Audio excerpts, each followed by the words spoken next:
So Cardi B said something that always seems to spark debate, that people don't see her as Black because she speaks Spanish.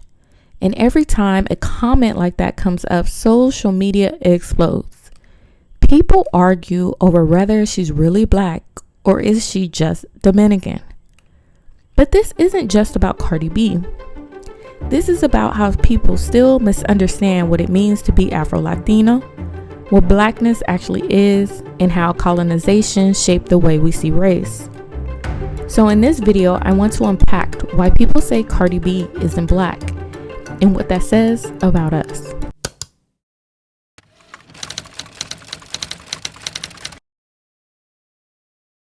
Cardi B identifies as Afro-Latina and Dominican, but she's constantly questioned about her Blackness. People will say she's Latina, not Black. She speaks Spanish, so she can't be Black. But Blackness isn't defined by language or geography. It's an ancestry, a lineage. And that lineage doesn't stop at the borders of the United States. There are Black people across the entire diaspora, in the Caribbean, South America, and Latin America. The difference is that their Blackness was shaped by colonization under Spain, Portuguese, and the French, not under Britain. So the Cardi B debate really exposes how narrow our collective understanding of Blackness has become. To understand why this identity conversation is so layered, we have to go back to history. Both the Dominican Republic and Puerto Rico were colonized by Spain.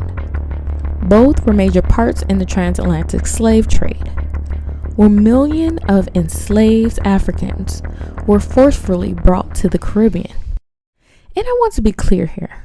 When we say Africans in this context, we're not talking about the whole entire continent as a broad identity. We're talking specifically about Black Africans who were racialized and enslaved under European systems. Their race was marked as Black, even if they didn't identify with the socialized understanding of Blackness we use today. This distinction matters because sometimes people try to flatten that history and say, well, not all Africans are Black. That's true, but the people who were enslaved during the transatlantic slave trade were racialized as Black, and that racialization shaped how societies across the Americas were built.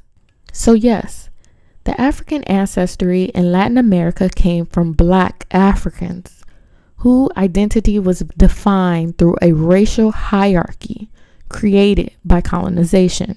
Hi, my name is Jade, and welcome to Get Into the Black, where we explore life, business, and culture our way, from Puerto Rico to the world. And quick side note, I'm also an Airbnb host here in Puerto Rico, so if you're planning a trip, I'd love to host you.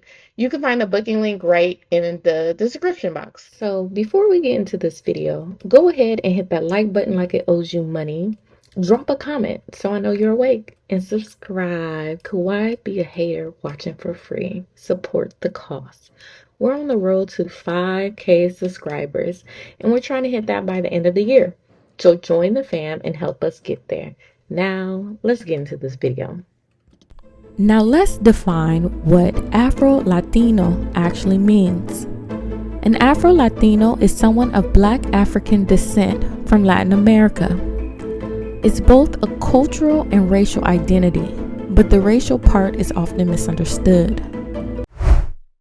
Over time, many Latin American societies created dozens of color categories to separate people. Mulatto, Indo, Mestizo. These were all colonial tools designed to erase Black as an identity. Because in those societies, to be Black, Negro, was seen as something negative, something that carried stigma. So people avoided that label, not because they didn't have African ancestry, but because it was socially safer to identify with nationality. I'm Puerto Rican, I'm Dominican, instead of race. But culturally, the African influence never left. You see it in the food, the dance, the music, the rhythm, the spirituality. The African presence is undeniable. So for many Afro-Latinos, it's not that they didn't know they have African roots. It's that they were taught to separate those roots from Blackness. Here's where things get complex. And this is something we as pro-Black people need to understand when we're building community across the diaspora. When some Afro-Latinos say they're not Black, they're not necessarily denying their African ancestry. They're just trying to separate themselves from the negative stereotypes that come with being labeled Black. Because in many of those societies, Black was made to mean ugly, poor, uneducated, criminal, undesirable. Those ideas were deliberately planted through colonial propaganda to justify slavery and racism. And it's not like Black Americans hadn't gone through this same process. For a long time, we were taught the same thing, that being Black was something to hide or overcome.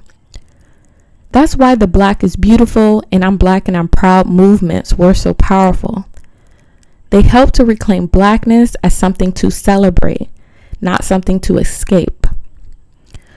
So when Afro-Latinos today hesitate to identify as Black, it's not because they aren't Black. It's because they're still unlearning generations of anti-Black conditioning. And as a community, that's something we should help each other work through, not shame people for. Because ultimately, the goal isn't to police identity. It's to help all of us unlearn the propaganda that made us ashamed of ourselves in the first place. Now, let's bring this back to Puerto Rico. Black Puerto Ricans, Afro-Boricuas, have always existed. They're part of the island's DNA.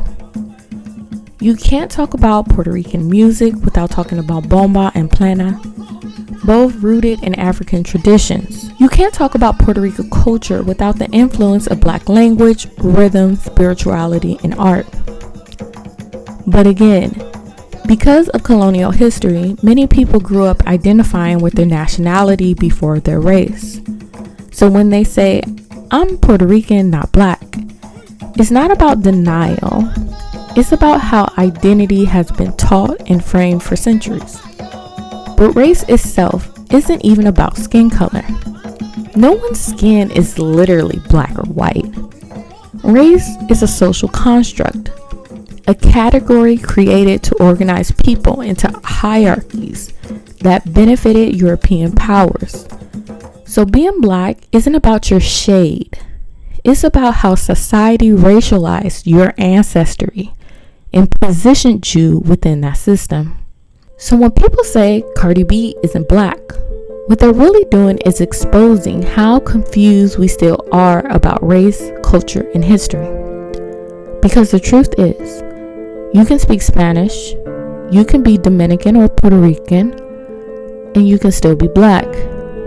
Blackness isn't a language. It isn't a location. It's a shared lineage and a lived experience, shaped by the same system of anti-Blackness that touched every corner of the world. So instead of asking, is Cardi B Black?